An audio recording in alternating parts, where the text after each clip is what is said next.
नमस्ते investors.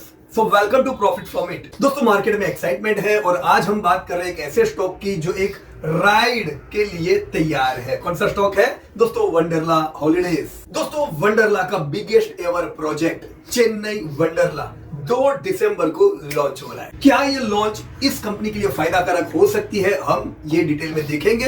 But let me tell the disclosure दोस्तों, we have been investing in this company since long time. तो चेन्नई के investor को मैं जरूर कहना चाहूंगा, अगर आपकी कंपनी का लॉन्चिंग है पार्टिसिपेट जरूर कीजिएगा, इट्स योर कंपनी। दोस्तों चेन्नई लॉन्च सिर्फ एक पार्क नहीं है बल्कि एक स्ट्रेटेजिक लॉन्च है, बल्कि एक स्ट्रेटेजिक माइलस्टोन है। सबसे पहले दोस्तों हम बात करेंगे स्केल और इन्वेस्टमेंट की। दोस्तों इस पार्क पे 611 करोड़ का इन्वेस्टमेंट ऑलरेडी हो चुका है। Definitely this is an ambitious park. दोस्तों it can handle up to 6500 visitors daily.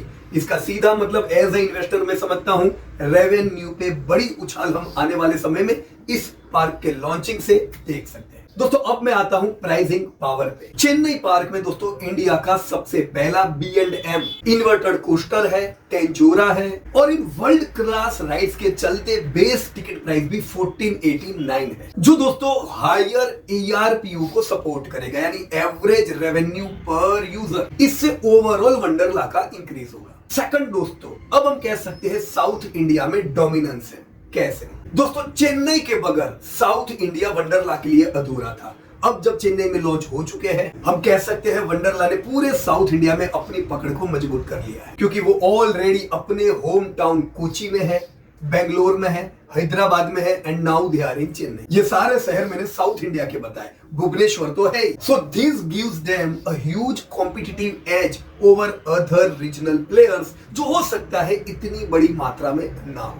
For example Imagica अगर है तो वो मुंबई है, बाकी रीजन में वेस्ट इंडिया में अगर इमेजिका है तो ऐसा नहीं है कि पूरे वेस्ट में फैला हुआ है। निको पार्क है तो वो सिर्फ कोलकाता, ऐसा नहीं है पूरे के पूरे ईस्ट इंडिया में फैला हुआ है। अब दोस्तों हम आ जाते हैं फाइनेंशियल मोड पे। दोस्तों ये एक कैपिटल इंटेंसिव बिजनेस हुआ जिसमें फाइनेंशियल हेल्थ बड़ी जरूरी है। दोस्तों इन्हीं की कॉम्पिटिटर कंपनी जो इमेजिका है, हमने देखा था किस प्रकार से प्रॉब्लम इमेजिका में आए, क्योंकि दोनों के IPO ऑलमोस्ट साथ में आए। दोस्तों दोनों कंपनी की बैलेंस शीट में ह्यूज डिफरेंस था, दोनों का टर्नओवर सिमिलर था ड्यूरिंग लॉन्च।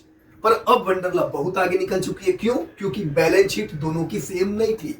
इमेजिका के ऊपर ह्यूज डेप्ट थी जिससे उन्होंने लॉसेस किए।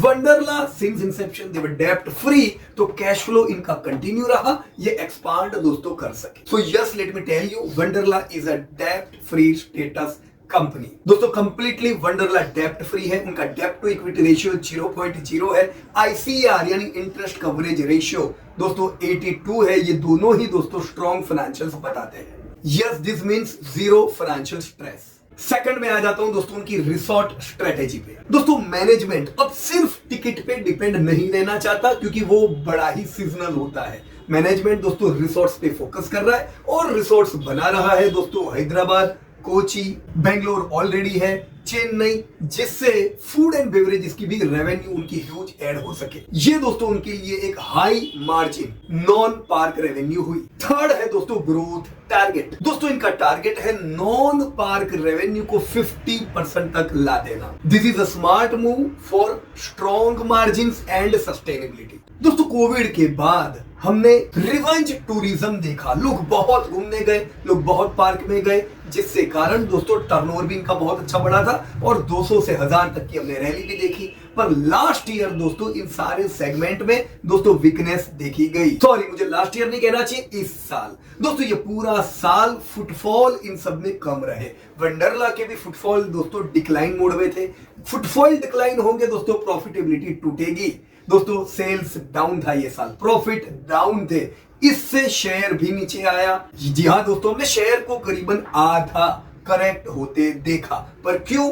वो कारण भी है दोस्तों। Long term amusement park industry को जबरदस्त ग्रोथ मिल रहा है, पर जैसा मैंने बताया दोस्तों ये साइक्लिकल भी है, सीजनल बिहेवियर भी दोस्तों इनमें दिखता है, जो हमने ऑलरेडी ये साल देखा। अब नए पार्क ओपन हो रहे हैं दोस्तों, भुवनेश्वर हो गया, चेन्नई हो गया, ये फुटफॉल को बढ़ाएगा। पर इतने से काम नहीं चलेगा, ये इनऑर्गेनिक ग्रोथ हुआ, हमें ऑर्गेनिक ग्रोथ भी चाहिए। यानी एग्जिस्टिंग रिसोर्ट में भी दोस्तों फुटफॉल बढ़ने चाहिए। जैसे फुटफॉल बढ़ेंगे दोस्तों, वापस रेवेन्यू वापस बढ़िया होगा, प्रॉफिट दौड़ेंगे, तो ये समय को हम वैल्यू बाइंग का समय कहेंगे। दोस्तों बुरे समय पे आपको शेयर अच्छे दाम में मिलते हैं, और जब सब कुछ अच्छा होता है तो शेयर दोस्तों बहुत दौड़े हुए होते हैं, पर वो लेने के लिए बुरे दाम होते हैं। So yes, we can say this stance can be said as value buying in Wonderla. So quarter 4 के रिजल्ट में चेन्नई रिफ्लेक्ट होगा, क्वार्टर 2 के रिजल्ट आ चुके हैं, अभी मेरे भी क्वार्टर 2 के रिजल्ट दोस्तों देखने बाकी है। इतना क्लियर है फुटफॉल बढ़ा हुआ है, पर प्रॉफिट टूटे थे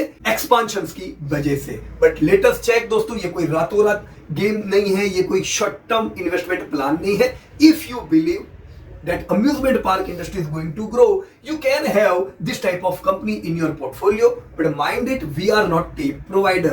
दोस्तों आप डेटा देखिए, आपको जहां कॉन्फिडेंस आता है you can invest in that company. मुझे कमेंट बॉक्स में जरूर बताइएगा आप इस सेगमेंट में किस कंपनी को बाय कर रहे हो। Thank you very much and जय हिंद।